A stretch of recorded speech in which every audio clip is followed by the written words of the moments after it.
Okay. Hello everyone, we are from Group E and we will be presenting the result of the study case that we have completed. Before we begin, allow me introduce our group members. So let me introduce myself first. My name is Najla Aurelia Rahman and next. My name is Muhammad Zafwan Kamil. My name is Anas Muhammad Mahfuz. My name is Shakira Laura. Okay, here we have four study cases. For the first is expansion of Nova Animation Studios. And the second one is expansion of Velocity X motor product line. The next expansion decision at Quantum Tech Solution. And last equipment acquisition decision at NASA Test Solution. Okay, so first is study case expansion of Nova Animation Studio. I will explain the result of the case study on the expansion of Nova Animation Studio, which is as to calculate the NPV, PI, and ERR. First, we will start by calculating the NPV.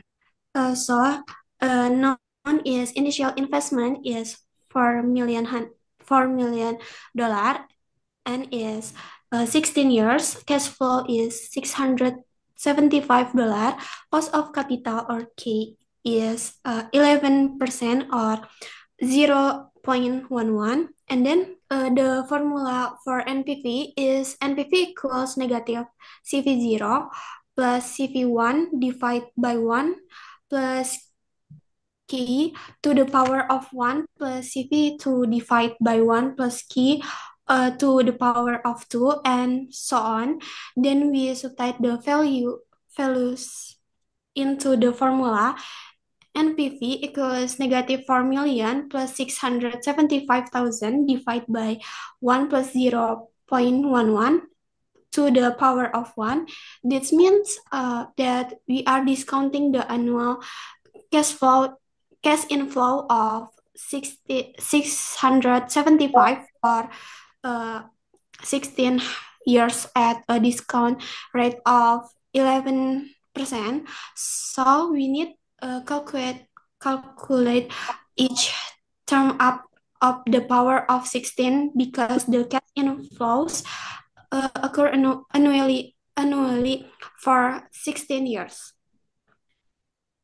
Then we substitute the value and careful calculate each term. We get the result as follow: negative 4,180,924.2, which give us a final NPV of 934.2.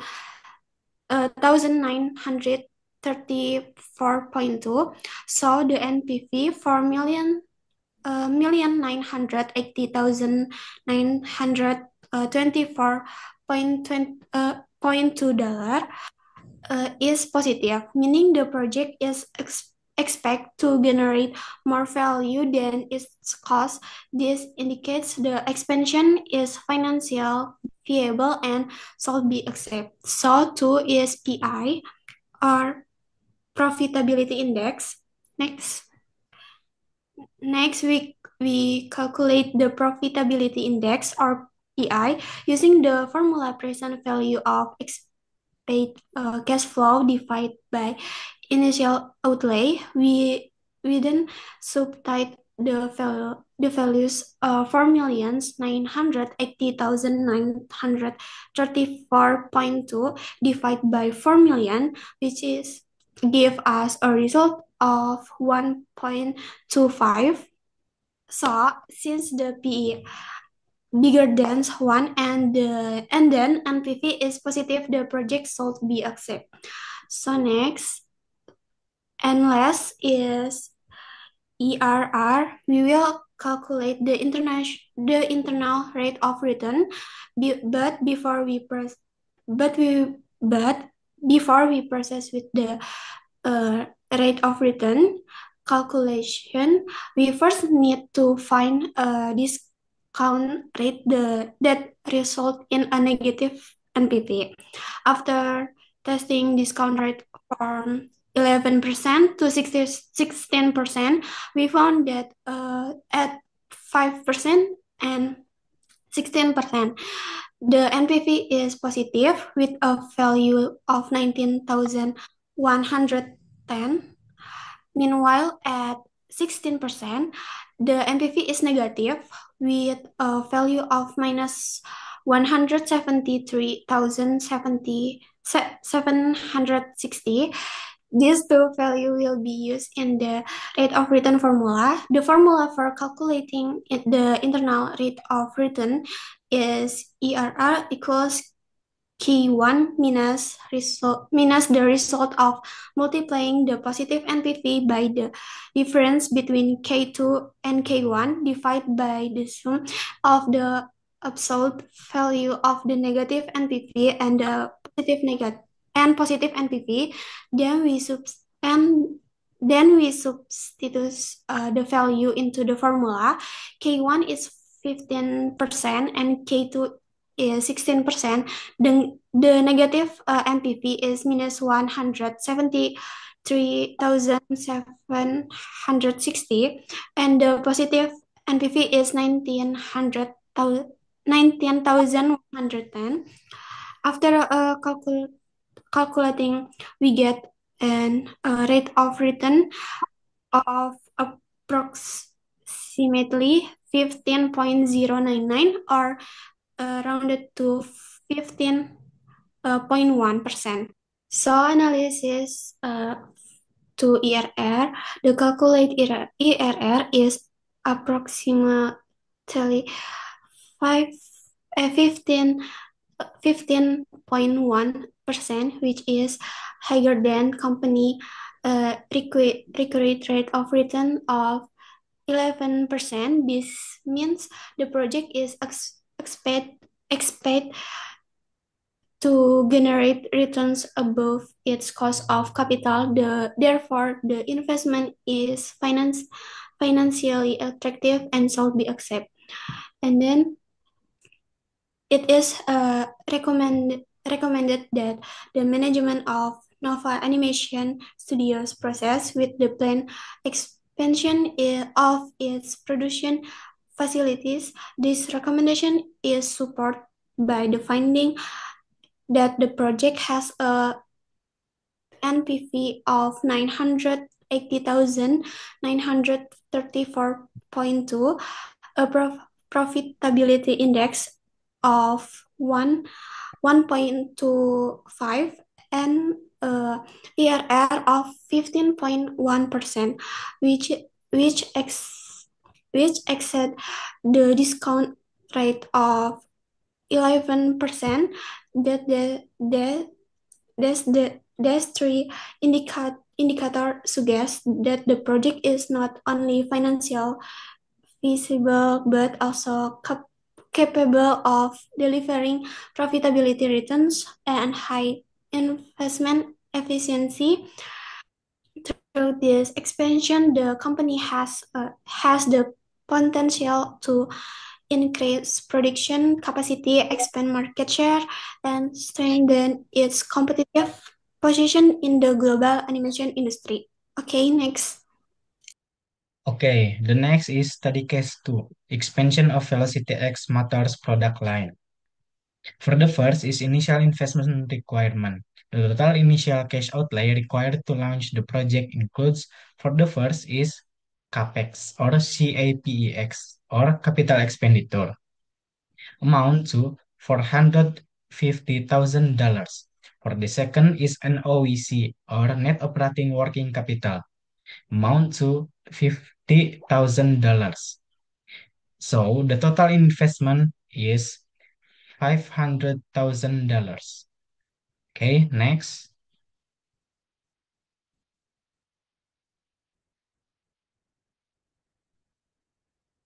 Okay, for the next is annual net cash flow estimation.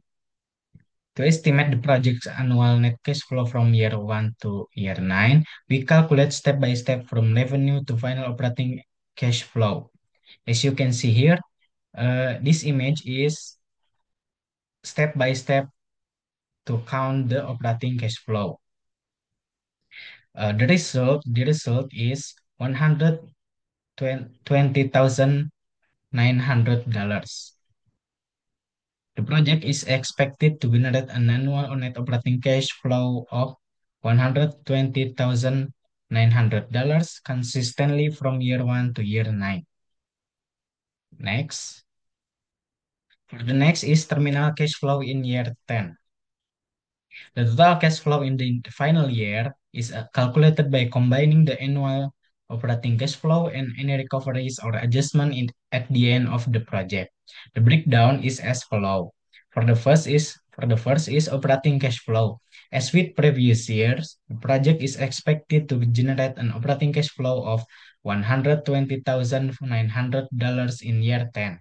For the second, recovery of net operating working capital or NOEC. At the end of the project, the initial investment in working capital is fully recovered.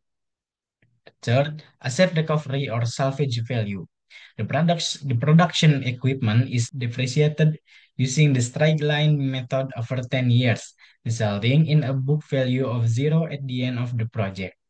The case does not mention any residual or salvage value, and therefore no cash inflow from asset recovery is expected.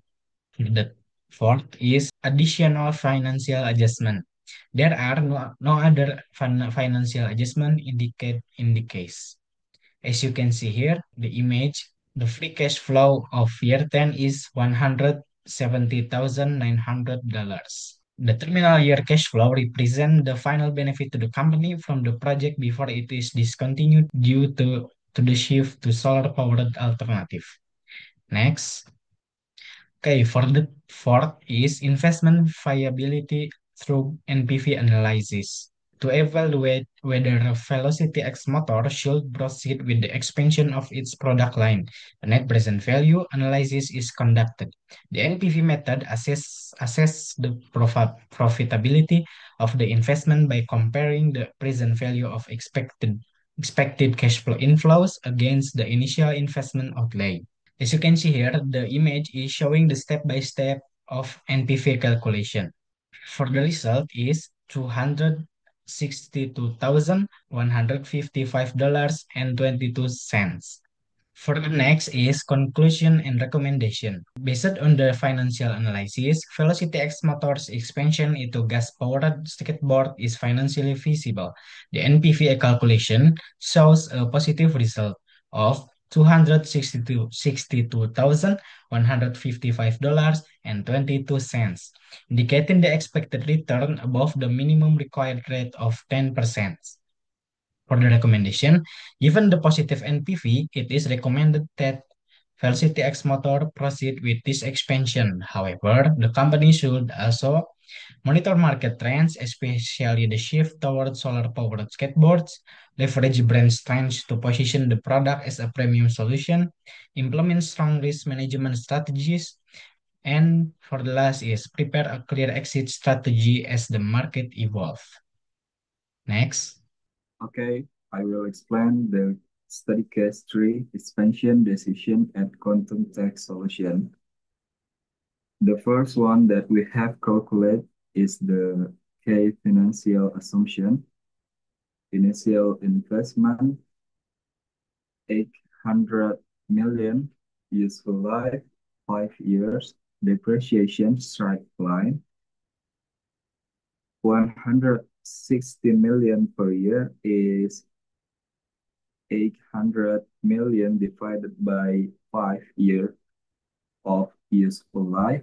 So the result is 160 million per year. Selling price per unit 15,000.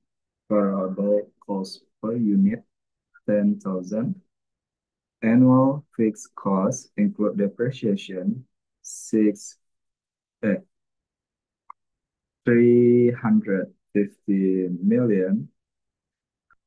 So the total annual fixed cost including depreciation is 180 million plus 160 60 million from cycling depression. And the last, the project reaches accounting break even if sales exceeds 68,000 units annually. Next. Strategic recommendation. Should Quantum Tech proceed? Yes, if these conditions are met. The first, project annual sales exceeds 68,000 per unit. Number two, management can maintain cost control and efficiency. The last strategy is in place for market diversification and risk mitigation. What the risk and consideration? Number one, global demand uncertainty and tech disruption. And then narrow margin. And then exchange rate risk if exporting. And then additional maintenance and operational costs. Next. Okay, well, here I will explain about equipment acquisition decision at Nexatage. So the main problem of this question is that Nexatage want to take the equipment, but they are confused about whether to use the loan payment or leasing payment option. Here I will calculate the loan payment and leasing payment with two assumptions, namely assumption A, where loan payment and leasing payment are made at the beginning of the year, and assumption B, namely loan payment and leasing payment are made at the end of the year. Okay, the first thing that is known from the previous question is cost. It's $2,050 million. Then there is interest, which is 9%. And there is term with the symbol N, which is 6 years. Then there is tax rate, which is 35%. There is salvage value or residual value, which is $30 million. And there is leasing payment, which is $52 million. Okay, next, we will calculate loan payment with assumption A. The loan payment formula is N minus 1, then the sigma symbol, and below it is T equals 0. Loan payment divided by 1 plus E in the closing bracket T. Okay, let's go straight into the numbers that were known earlier.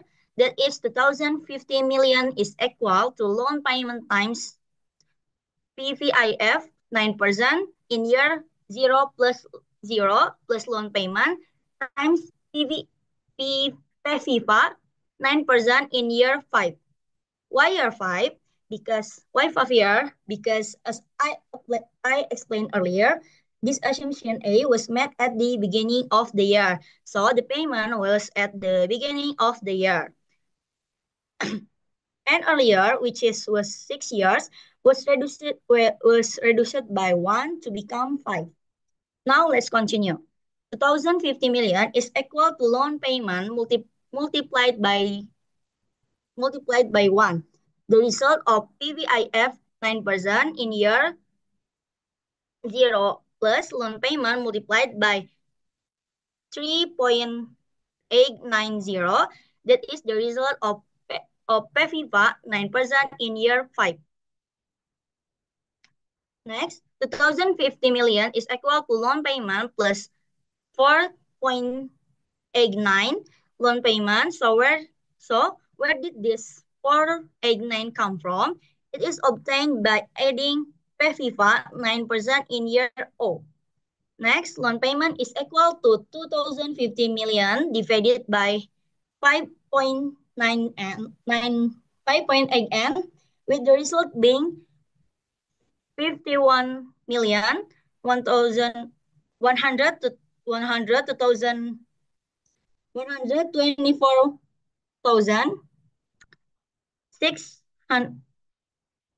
754,000.4. Next, we will create a schedule of the payment table. Here are the end of the year, loan payment, interest, principal repayment, and remaining balance column.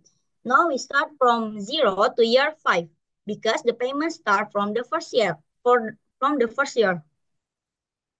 Now, to find out the remaining balance in year 0, that is by subtracting the cost of 1,050 million with the previous loan payment, which is 51,124,644 and $44.04.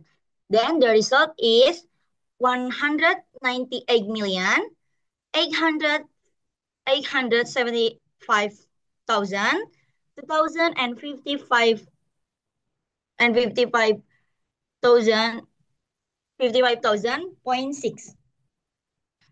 Now for the interest is the result of the remaining balance in year 0 multiplied by 9% earlier interest that it's already known from the question. The result of the first year interest is 17 million 898,778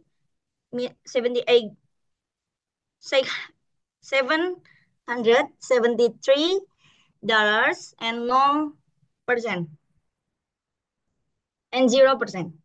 Now, then the principal of repayment is from the loan payment minus interest. The remaining balance in year 0 is obtained from the remaining balance in year 0 minus the principal of repayment in first year. Okay, then we calculate the annual depreciation expense with the formula cost minus salvage value divided by N. 2,050 million minus 30 million divided by 6. And the final result is 36,666,666.7. Then we calculate the after-tax cost of debt interest, 9% in breaks 1 minus 35%, and the result is 6%. Now we make a schedule of cash outflow the debt alternative.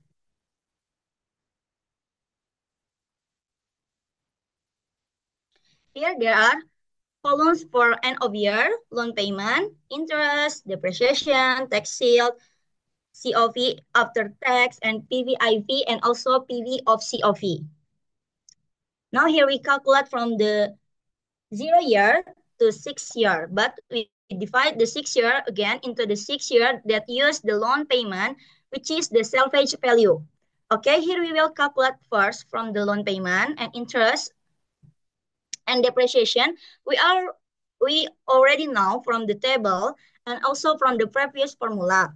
Next, we calculate the tax shield, which is the result of column 2 plus column 3 multiplied by 35%, and the result is as in the following table. Then next we calculate the COV after tax, which is the loan payment plus tax shield. Next, we calculate the PVIV 6%. Where does 6% come from? 6% come from after-tax cost of debt interest. Well, we just connect the 6%. For example, we are looking for PVIF from 6% in the first year. So we look for the PVIF table. Next, PVIF COV is the result of COV after tax multiplied by PVIF. Now, after we calculate all the last year that we use the loan payment and salvage value, the PVIV COV result will be reduced by the PVIF COV of the previous year. The result is the schedule of cash outflow debt alternative 172 million 288,398,000.8. Next, there is leasing. Here we don't count leasing because leasing is already known from the problem, which is 52 million. We immediately made a schedule of cash outflow Leasing alternative table. Okay, here we see the schedule of cash outflow lease alternative. There are end of year, lease payment, tax shield, COV after tax, PVIF, PVIFA, and PV6, PVIFA, PVIFA and PVIFA 6%, and PV of COF. Well, we use the year from 0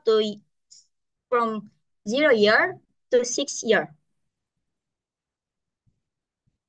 Then where do we calculate the tax shield from now? From column 1 multiplied by 35%, then the COV after tax is column 1 minus the second column. Well, the PVIF and PVIFA are the same as what I explained. To find the PVIF in the column in the schedule of cash outflow debt alternative. Well, the final result of the alternative list assumption A is 181,534,600,000. Next, we will calculate assumption B.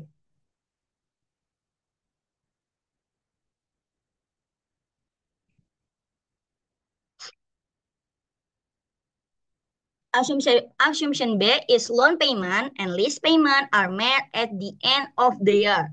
First, we calculate the loan payment.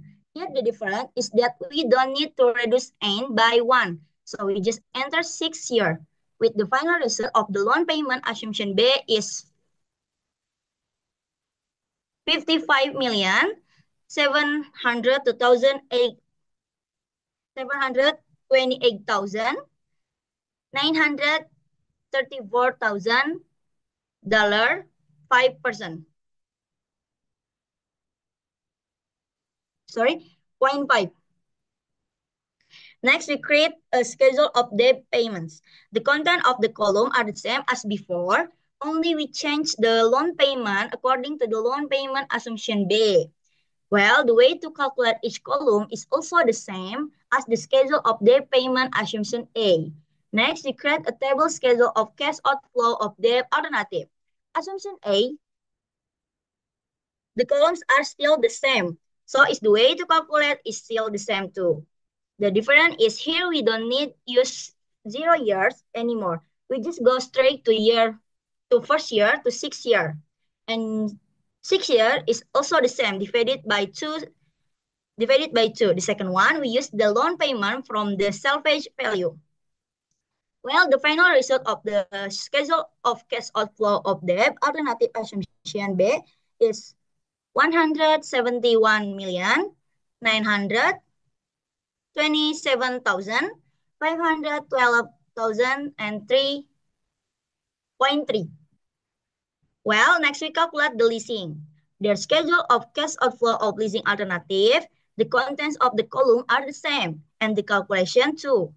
Well, the final result is 164,600,000. Okay, here I will do an analysis for assumption A first.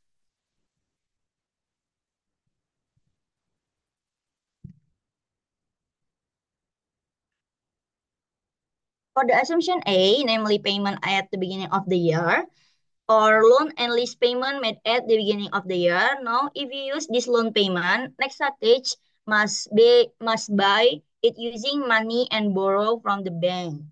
Then, because the payment is at the beginning of the year, the money that comes out is higher, which is 172,288,398.8. But there are also benefits, namely loan interest that can reduce tax. Now the disadvantage is that because it is paid in advance. The value of the money is felt. Then next, there is leasing, namely Nexatage equipment rental, which is also paid directly at the beginning of the year. Now the money that comes out is 181,534,600,000, which is more expensive than loan payments. But there is an advantage. Namely, the rental fee can be directly deducted by tax and also flexible because Nexatage don't have to the equipment, but Nexatage can replace it if it's worn out. The conclusion for assumption A is the loan payments are cheaper than rent, but because both are paid at the beginning of the year, so Nexatage is likely to pay too much. Next, assumption B. Assumption B is a payment at the end of the year. So Nexatage make the payment at the end of the year after they use the equipment. If you see the loan payment option, they pay the loan at the end of the year with totally outlay 171,927,512.3. Now that's lower than assumption A. Then there are also benefit, namely depreciation and interest, but this depreciation are not too big to make this option the most economical option. Well, the interest must still be paid every year. Next, if you use leasing payment, the total outlay is 166,964,000 and 600,000. And this is the lowest of all the options, both from the loan and lease payment option assumption A or loan payment assumption B. Now the rental fee can also be deducted from direct taxes, so the next tax burden is reduced and is reduced. Plus, you can replace the equipment at any time. What Nexatage want is if the equipment is outdated or needs to be replaced. Now, conclusion for leasing B, leasing is cheaper and more flexible compared to loan payment. And because this payment is end of year, the money can also be used for other things. Okay, now the comprehensive analysis between assumption A and assumption B. Okay, the final recommendation is Nexatage choose leasing assumption B. Pay at the end of the year. Greatest cost saving, high flexibility, tax benefits optimal. Strategic notes. Loans are suitable if you want to own assets. Leasing is suitable if you focus on efficiency and adaptive technology. Conclusion, leasing with year and payment is the best choice for Nexatage financial and efficiency. Okay, maybe until here our presentation. Thank you for your attention. Sorry for all our mistakes and thank you. Goodbye.